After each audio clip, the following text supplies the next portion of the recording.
Everyone welcome to our YouTube channel Black Diamond. Mining sector से कुछ news आ रही है, कुछ अपडेट आ रही है। कोयला श्रमिक सभा किया गया था जिसमें केंद्रीय कार्यकारिणी समिति की बैठक की गई। बोनस और बहुत सारे और भी मैटर्स हैं जैसे लेबर लॉज है, उन सभी मुद्दों पे चर्चा किया गया है। आपको बता दें कि हिंद मजदूर सभा से संबंध रखने वाले कोयला मजदूर सभा के केंद्रीय कार्यकारिणी समिति का वर्चुअल बैठक किया गया, यानी कि ऑनलाइन बैठक किया गया, जिसकी अध्यक्षता श्रीकांत शुक्ला ने की है। और जो जनरल सेक्रेटरी थे रतुलाल पांडे, उसके साथ साथ और भी जितने पदाधिकारी थे वो उसमें शामिल हुए थे। इसमें बहुत से मैटर रखे गए हैं, टोटल 11 पॉइंट रखा गया है जिसमें चर्चा किया गया है। जिसमें जो पहला है वो है सदस्यता की समीक्षा, यानी हिंद मजदूर सभा के अंदर जो कोयला मजदूर सभा आता है उसकी जो सदस्यता है, आपको बता दें IR कोड लागू किया गया था। तो IR कोड से रिलेटेड एक कानून बनाया गया था जिसमें ये बोला गया था कि जो भी अलग अलग कोलियरीज़ के अलग अलग फील्ड के यूनियन होंगे, उन ट्रेड यूनियन को एक सदस्यता का एक इलेक्शन किया जाएगा और उनमें जिन जिन ट्रेड यूनियन को अच्छा वोट मिलेगा उन्हीं की सदस्यता रहेगी, बाकी की सदस्यता रद्द कर दी जाएगी। उसके बाद बोनस पर भी विचार किया गया। आपको बता दें कि दुर्गा पूजा का टाइम आ रहा है और हर दुर्गा पूजा में बोनस मिलता है। तो पिछला बार 68,000 के आसपास बोनस मिला था। इस बार ऐसा उम्मीद जताया जा रहा है कि 75,000 के आसपास बोनस मिलेगा। तो लेकिन डिमांड कितना रखना है, कितना नहीं रखना है, ये सब पहले चर्चा करना पड़ता है। और उसको लेके अक्टूबर का फर्स्ट वीक में बैठक भी है और ऐसा माना जा रहा है कि अक्टूबर का पहला वीक में ये डिसाइड कर लिया जाएगा कि कितना बोनस देना है इस बार। इसके बाद मेडिकल बोर्ड का जो मैटर है, मेडिकल बोर्ड का गठन को लेके उसमें ट्रांसपेरेंसी बरती जाए और बाकी जो चीज़ें हैं मेडिकल बोर्ड से रिलेटेड, उसके बारे में चर्चा किया गया। देन आश्रितों को रोज़गार देने वाली बात है, यानी कि जो एम्प्लॉयड है जिनका डेथ हो जाता है उनके बदले में जो नियोजन दिया जाता है, तो उनके बदले में जो नियोजन है उनसे रिलेटेड बहुत सारा पेंडिंग मैटर पड़ा हुआ है अलग अलग सब्सिडरी में। कोई भी सब्सिडरी की बात करें अभी अगर, तो लगभग साल 1.5 साल से किसी का ज्वाइनिंग नहीं हो पाया आश्रित वाला रोजगार का। तो इससे रिलेटेड भी समस्या का बारे में बात किया गया है।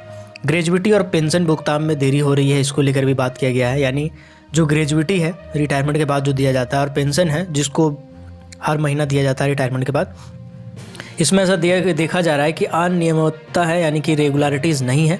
तो उसको लेके भी चर्चा किया गया है कि कैसे क्या क्या मांग रखा जाए यूनियन के सामने। देन प्रबंधन द्वारा श्रमिक समस्याओं पर अपनाई जा रही निष्क्रियता और उससे उत्पन्न समस्याएं, यानी कि इसमें ये कहा गया है कि मैनेजमेंट जो है वो जो श्रमिक हैं उनकी समस्या है उनको इग्नोर कर दे रहे हैं या उनके समस्याओं पर, प्रॉब्लम पर एक्शन नहीं ले रहे हैं, उसको लेके भी बात किया गया है।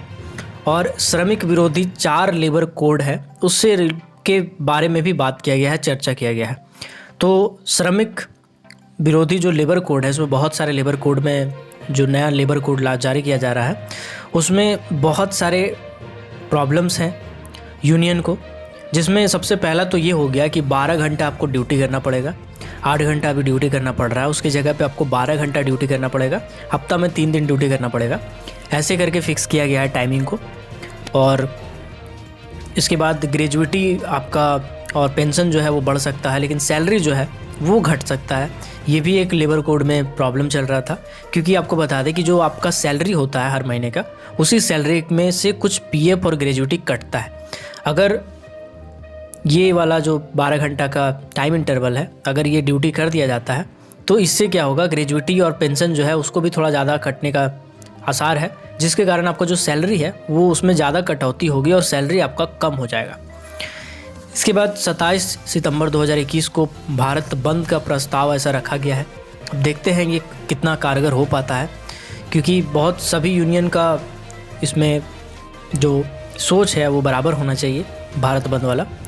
देन 2011 में नियुक्त जो माइनिंग सरदार हैं उनको SCCL के कुछ एरियाज़ है उनमें प्रमोशन नहीं दिया जा रहा है, उसको लेके बात किया गया है।